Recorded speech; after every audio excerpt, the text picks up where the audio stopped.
El gobernador de Tamaulipas, Francisco García Cabeza de Vaca, cortó el listón inaugural del malecón de la Laguna El Carpintero, el Cocodrilario, el Parque de Mascotas y de la ciclovía. Con estas acciones se ofrecerá una imagen totalmente diferente y más agradable al turismo en esta Semana Santa.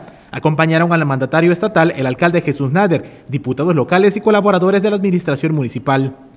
Ahora será aún más con la inauguración precisamente de esta área que les va a dar todavía más vida y oportunidad a las familias, no solamente de Tampico, sino de todo el sur del estado, y a los visitantes poder apreciar esta magnífica laguna del Carpintero con este muelle, con estos andadores, este malecón que le va a permitir ser un atractivo adicional para el sur de Tamaulipas. Al iniciar la Semana Santa, dijo que se encuentran listos para atender a los miles de turistas a través de un operativo que se ha implementado en conjunto con las autoridades locales.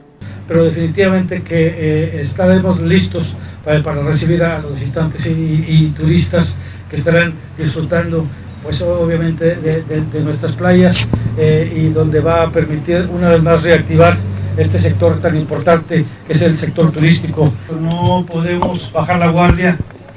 Hay que tomar en cuenta que muchos estados del país desafortunadamente no han podido superar esta situación. Tamaulipas no es la excepción, les repito, a pesar de que estamos en semáforo verde, la decisión que se ha tomado por parte del Comité de Seguridad en Salud del Estado es llevar a cabo todos los protocolos correspondientes. El gobernador exhortó a la población para que no relajen las medidas sanitarias, aun y cuando la Federación ya consideró que Tamaulipas pase a semáforo verde. En el 10.1, en Contraste la Noticia.